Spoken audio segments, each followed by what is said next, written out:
என்னத்தே குட்டிகளா? ஆமா மருமலை, உண்ட ஒரு விஷயம் பேசணும், வந்து உட்காரு. ஏன் அப்படியே படுத்து உறங்கிரு? உட்கார சொன்னா எப்படி உட்காரணும்னு கூட தெரியாதா? ஒரு மாமியார் முன்னாடி எப்படி உட்காரணும்னு கூட உனக்கு தெரியல.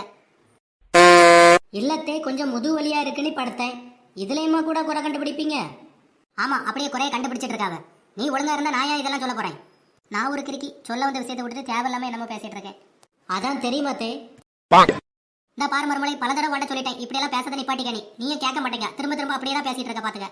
சரி, அது போகட்டும். ஆமா மருமலை, எத்தே இப்படி அந்நியன் மாதிரி மாறி மாறி பேசக்கூடிய வித்தையை எங்க கத்துக்கிட்டிய? இப்பதான் கோவமா பேசுனிய, உடனே நார்மலா பேசுறிய. ஏமா தாயே, நான் வந்த விஷயத்த சொல்லிடுறேன். வாண்ட பேசினா இப்படிதான் வாய்க்கு வாய் பேசிட்டு இருப்பா. வாயை வச்சுதான் பேசணும், வேற எதை வச்சு பேச முடியும்? இப்படியே பேசிட்டு இருந்தேனா சொல்ல வந்த விஷயத்த சொல்லணுமா வேண்டாமா? சரிங்க அத்தை, விஷயத்த சொல்லுங்க, கோவப்படாதுங்க.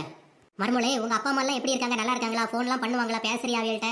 ஆமத்தே, அடிக்கடி பேசுவேன். காலையில கூட பேசினேன். கொஞ்சம் உடம்பு சரியில்லாம தான் இருக்காங்க போல.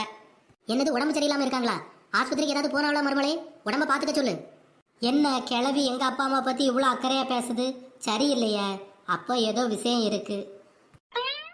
ஆமா மருமலை, உன் கல்யாணத்துக்கு முன்னாடி கல்யாண பேச்சு பேசும்போது உங்க அப்பா அம்மா 100 பவுன் நகை போடுங்கன்னு சொன்னாவ. நாங்க வேண்டான்னு தான் சொன்னோம், நாங்க எதுவும் கேட்கல. ஆனா உங்க அப்பா அம்மா தான் போடுங்கன்னு சொன்னாவ. கல்யாணத்தன்னைக்கு ஒரு 50 பவுன் போடுவோம், அதுக்கப்புறம் ஒரு 6 மாசம் கழிச்சு 50 பவுன் போடுவோம்னு சொன்னாவ. இப்போ 9 மாசம் ஆயாச்சு, இன்னும் ஒரு பேச்சுவார்த்தை இல்லையே அதை பத்தி. அதுதான் என்னன்னு கேட்கலான்னு உன்னை கூப்பிட்டேன். ஓ, இதுதான் அந்த விஷயமா? ஆமாத்தே, 6 மாசம் கழிச்சு போடுங்கன்னு சொன்னாவ. அதான் மருமலை, 6 மாசம் கழிச்சு போடுங்கன்னு சொன்னாவ. 9 மாசம் ஆயாச்சு, இன்னும் ஒண்ணு அணக்க இல்லையே, அதான் என்னன்னு கேட்க. இல்லத்தே, 3 மாசம் தானே ஆயிருக்கு. நான் கல்யாணம் பண்ணி இந்த வீட்டுக்கு வந்து 3 மாசம் தானே ஆச்சு. உன் கல்யாணத்துக்கு 6 மாசத்துக்கு முன்னாடியே இதை பேசினது.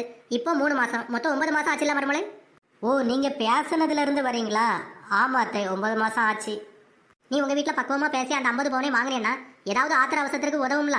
அத்தே பாரு, கையில தங்க வளையல் ஒன்றும் இல்லாம இருக்கேன். நான் ஒரு 2 வளையல் வாங்கி போட்டு போய்ங்களா? ஏன் அத்தே, ஆத்திர அவசரத்துக்கு உதவுன்னு தான் 50 பவுன் கேட்குறிய? மற்றபடி உங்களுக்கு வளையல் வாங்கணுன்னு எல்லாம் எதுவும் கேட்கலல்ல? சேச்சா, அப்படியெல்லாம் ஒன்றும் இல்லை மருமலை. தந்தாங்கன்னா நானும் ஒரு 2 வளையல் செஞ்சு போட்டுக்குவேன். அதுவும் இல்லாமல் அவன் வேற நான் பிசினஸ் பண்ண போறேன், எனக்கு தான் ரூபா ரெடி பண்ணி தாங்கன்னு சொல்லி கேட்டுட்டு கிடக்கான். யார் அத்தை? என் வீட்டுக்காரரா? ஆமா மருமலை, அவன் தான். அதான் நீ உங்க வீட்டில் பேசி அந்த நகையை வாங்கினேன்னா அந்த நகையை வச்சு கொஞ்சம் ரூபா பிரட்டி கொடுத்துடலாம். மீதி ரூபாய் நாங்கள் எங்கே பிரட்டி அவனுக்கு ஒரு பிசினஸுக்கு ஏற்பாடு பண்ணி கொடுத்துருவேன். அப்படியா? சரிங்க அத்தை, நான் பேசுறேன், கண்டிப்பா பேசுறேன். பார்த்து பக்குவமா பேசணும்னா அவங்க மனசு கஷ்டப்படுற மாதிரி எதுவும் பேசிடாத. சரிங்க அத்தை, நான் பார்த்து பக்குவமா அவைய மனசு கஷ்டப்படாத அளவுக்கு கேட்கேன். ஆனா இப்போ உடனே கேட்க முடியாதத்தை, அவங்க வேற ஏற்கனவே உடம்பு சரியில்லாம இருக்காவ. நான் ஒரு 2-3 நாள் கழிச்சு கேட்கேன், அது வரைக்கும் கொஞ்சம் பொறுத்து விடுங்க. என்ன? சேச்சா, அதெல்லாம் ஒன்றும் பிரச்சனை இல்லை மருமலை, நீ பொறுமையா கேளு. சரிங்க அத்தை, அவ்வளோதானே? வேற ஏதோ விஷயம் இருக்கா? வேற ஒன்றும் இல்லை மருமலை, இதை சொல்லதுக்கு தான் கூப்பிட்டேன். சரி மருமலை, காப்பி குடிக்க நேரம் ஆயிக்கலாம், போய் ஒரு காப்பியை போட்டு கொண்டு வா. என்னடா இவ்வளோ நேரம் ஆச்சு? அத்தை இன்னும் நம்மகிட்ட காப்பி கேட்கலேன்னு பார்த்தேன், கரெக்டாக கேட்டுட்டிய. எத்தே, இந்தாங்க காப்பி. மருமலை, உங்க அப்பா மட்டும் கேட்கும்போது பக்குவமா கேளேனா? சரிங்க அத்தை, நான் பக்குவமா கேட்கேன், நீங்க மூடிட்டு காப்பியை குடிங்க.